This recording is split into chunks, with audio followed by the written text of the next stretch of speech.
Hey guys, Billy Davidson Pressure Wash Painting here in Hammond, Louisiana. I have a few more frequently asked questions for you right here, and this may help out with some of the questions that we get kind of repeatedly. Not that I don't mind answering them, but I know probably more people can actually see this or listen to it if you're doing it in your car as you're driving. Then I can actually answer, because I have been missing some text, and it's unfortunate that happens from time to time. I get quite a few each day, and the ones I do get to, we can answer them by text message or phone call. But I think either several hundred people can look at this really quick and get some answers to it. So my first question that I have got I would say probably 10 times per month is about our prices. And it's not specifically about how much we charge per square footage or how much we charge per job or per hour or anything like that. It's more or less, do we ever negotiate our prices? And the short answer is absolutely we do. And not that I overinflate the prices, but sometimes if this job is on the way right next to another job that we're doing, of course we can do it at a little bit less rate than driving out there just to do that particular job. So that is something you can keep in mind. Sometimes we get family members that want multiple structures done, and they may be several in a row, kind of like in the same neighborhood, or it could be several in that city, and we just go, basically we work from the furthest out and then we work our way back towards the shop. And that's generally how I do it. Now that to answer the question, do we ever negotiate our pricing? Yes, we do. Very seldom though. It's not as common as you might think. A lot of times I'll give a price, and it's just an example. Our typical house wash job is about $1,000 in my area, and that typically takes anywhere from 3 to 4 hours, give or take 30 minutes, how that goes. Now, if they have 2 in a row, I would cut my rate. Instead of doing $2,000, if we can knock out both of those and get out there super early, and that was one thing I'll always ask the homeowners, can we come at 7 a.m., especially here in the wintertime when we lose the light a little bit earlier in the day rather than summertime. So can we start at 7 a.m. because some HOAs don't allow that, so if it's not a problem, we get there at 7. We might do that one house by 10 or 10:30, and at this point we are rocking and rolling, and we're trying to knock it out, and we will jet to the next house and get it done hopefully by the time it's 2 p.m. Then take a quick lunch break, and then perhaps go later that afternoon to do a commercial client. So let's just say, for example, I had 2 houses, 1,000 and 1,000. If they was gonna pair both of them together, I definitely would knock off 10%. That is definitely easy to do if you have both of them paired together. So that being said, don't way overcharge somebody just so you can come down. Try to do the fair market pricing. The prices varies from state to state. It even varies from town to town. We have a town here nearby, I would say nearby, within 20 or 30 miles from us, that our house washers are half price in that town. So obviously we kind of stay out of that area. So, but sometimes we forced to go, if it's a long time client or a commercial client or something like that, we will go and hit the home, and just to take the good with the bad at that point. So the second question that I get very often is about our sodium hypochlorite. And obviously we know sodium hypochlorite is the key to our success in this power washing industry. Some people call it liquid gold, and I would agree with that. It is liquid gold. Several places that you can get your sodium hypochlorite. The best place would be to get it from a pool supply company. Whether you are in a big city, small city, or somewhere in between, usually they have a pool and spa supply company. The way you can find out is if you go by the place and you see a bleach tank in the back, and then it kind of look like a miniature silo in the back of the building. Usually these bleach tanks are usually much taller than the building because they are gravity fed, so keep that in mind. It's not going to be this big type of round tank on the ground. Usually they don't pump them because we all know sodium hypochlorite is highly corrosive. So Usually it's gravity fed. That's not to say that it's not 100% all the time tanks are gravity fed. So that's a telltale sign to see if they have it. That's the first step.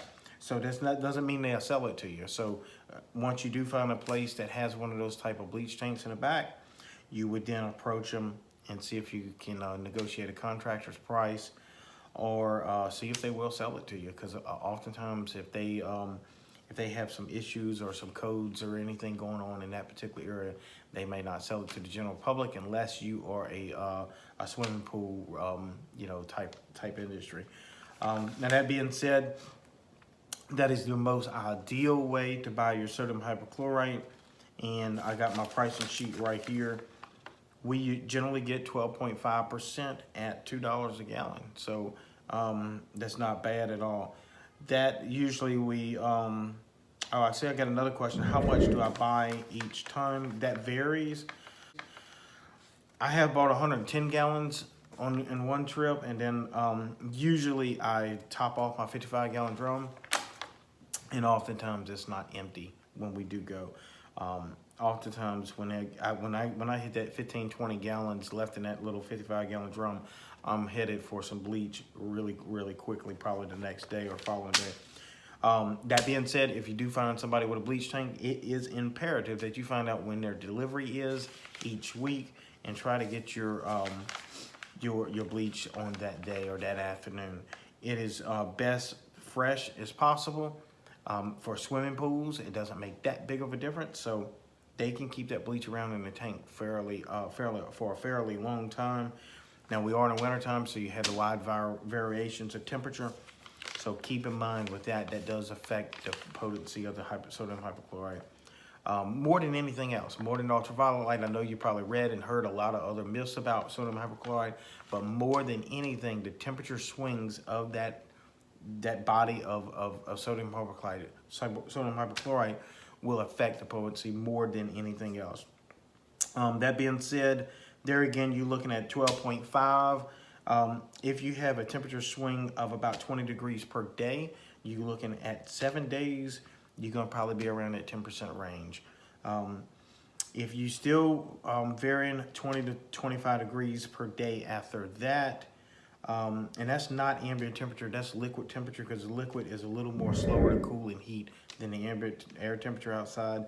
So at the 14-day mark, you're probably looking somewhere around that 9%, and in some cases 8%. So keep that in mind.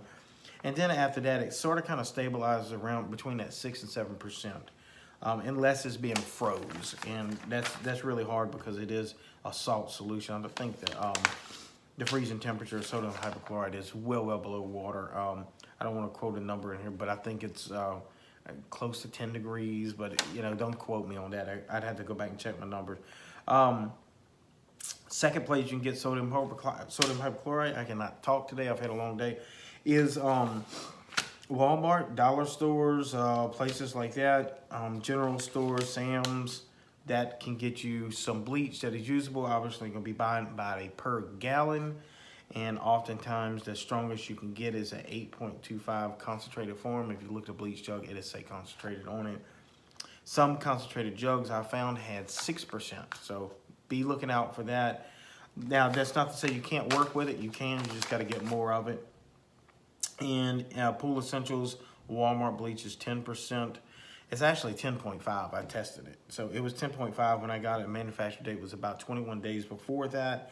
So it really kind of held together for that time period. So that Pool Essentials from Walmart is around the Hammond, Louisiana area. It's right at $4 a gallon plus tax. I mean, with tax.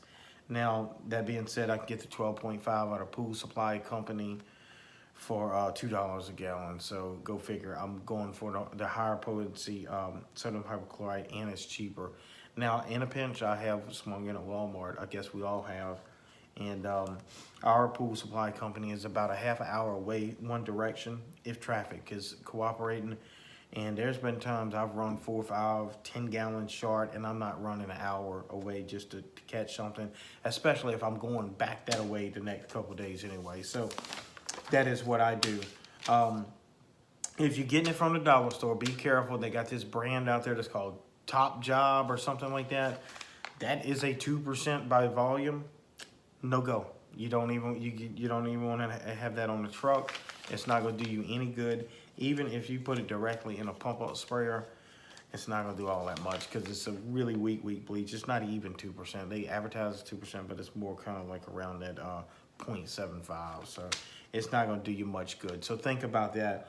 So the pool and spa supply company would be your best bet. And I know some places just don't have it. We have been helping the other people, other contractors look for their bleach, and we've a couple places kind of run into that brick wall and couldn't find it. But another alternative is paper manufacturing companies. The way we get white paper is by using sodium hypochlorite. Obviously, trees don't make white paper, so the paper is brown when it's made and it's bleached out by sodium 12.5% sodium hypochlorite. So look for paper manufacturers in your area, and they possibly may have a bleach tank there. That's not to say you could still buy it. They're probably not going to sell it to the general public, but if you can make friends with someone that works there or perhaps know someone that works there, you may can get it in that way, especially if you let them, go in and show them your pressure washing business card and let them know you are familiar with it. There's really no license, and that was another question I had a couple times. Was there a license or certification that you would need to carry bleach? The only one that I am aware of is you should not carry over, I want to say it's 118 gallons, but just keep it under 110. I believe you'll be all right. And that's for DOT. So that's just for them. And they have their reasons that we're not going to get into it today, but obviously you can imagine if you got a rough accident and you had hundreds and hundreds of gallons of bleach spilled everywhere, that could be a disaster. So the last question I had for today, let me see if I can find it. I got several that I'm going to go through over the next few days. Surfactant, that's a good one there. I get that most often. What surfactant do I use? Slow-Mo is good. Little company down in Florida sells it. I think it's Pressure Wash Services or something like that. Clearwater, Florida. You can look them up on Google. Laurie Smith is her name. Phenomenal a lady there that knows more about the industry than most of us guys do. So she's really, really good. And her dad, Rex, has been in the business for eons. So and also they sell some great equipment. I don't have their number in front of me, but you can look them up in Clearwater, Florida, and Pressure Wash Services. So they do parts and equipment and surfactants. So Slow-Mo is good. Roof Snot's also really good. I've used that quite a few times. Both of them are about equal. It's about 1 ounce per gallon of mix, that sort of thing, unless you're doing a roof. And sometimes if it's a really steep roof, you want about 2 ounces per gallon. And if you're doing a metal roof, about 3 ounces per gallon of surfactant. Now, in a pinch, I find it quite okay to use Gain dish soap. I don't really like the Dawn too much. I have used it before. The Gain seems to rinse pretty well. And there again, it's easy to get. If you're running out of surfactant, you can stop at just about any dollar store or Walmart and get that Gain. So that's what I would recommend. Now there are some other things that we would like to talk about here tonight.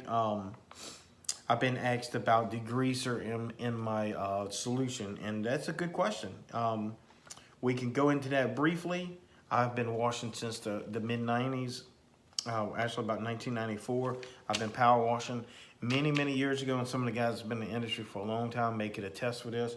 Many years ago, we did not have to use a degreaser in our solution. Now, in some cases, we will have to use a degreaser in our solution now just because of all the hydrocarbons on a building. Whether you want to argue about climate change or pollution or all that stuff, that's for another place to argue that. But I have seen in my industry that as the years have went by, we are finding more hydrocarbons on buildings. Now, that being said, you do need a little degreaser to break through that film of hydrocarbons so your sodium hypochlorite can get to the algae and then work on it. And it's real easy. Usually we use about a cup or 2 of EBC to our 5-gallon pail if we're downstreaming. If you're going to do a 12 volt, of course you want to ramp that up a little bit. So a little degreaser, and not all the time. If we way out in the country, probably doesn't need it. if we are right next to a busy interstate, of course, we definitely need it. And it does make it a lot easier. I have sprayed buildings with a really strong sodium hypochlorite, and it almost didn't do anything. Now, when I added the degreaser to it, it cleared it right up. So keep that in mind. Also, another additive to your solution you can use is something like Simple Green or Mean Green, and that's what it's not necessarily a degreaser, but it's classified as an encapsulator. So that's a little bit different category of cleaner. You might want to look it up and learn a bit about it, but that is primarily for metal roofs and metal buildings. We'll use an encapsulator in our mix versus a degreaser. And as far as degreasers go, if you're removing some oil spots out of driveways and like parking spots, that sort of thing, of course, you probably use it 100%. Usually I like to use it at 50% solution out of a bucket with a stiff brush or something like that. If that doesn't cut it, then I'll bump up my mix from there. I always try to start with less. You know, in this case, less is more. You start out with 50%, then you can always go up with it. And don't let it dry. Degreasers, never let it dry on the structure, and you'll be fine. The reason being because it will leave a film that you'll have to reapply that same degreaser to remove your cleaner degreaser, if that makes any sense. So anyway, hope this helps. Like always, if y'all need my help personally, my phone number is 985-345-0778. My name is Billy Davison, and I'm the owner of Davison Pressure Wash Painting. And if you like these videos, like, subscribe, hit that notification bell. That's what YouTube tells me, for y'all to get notified when I upload. And I'm gonna be doing a couple more here and there whenever I get time this afternoon. And I like to pick out the best questions possible, the ones that I get very often. So those are the questions I'll be answering. Or if it's something really strange, put it in the comment box below and I'll get to it. So I'll talk to y'all soon, and thanks for watching.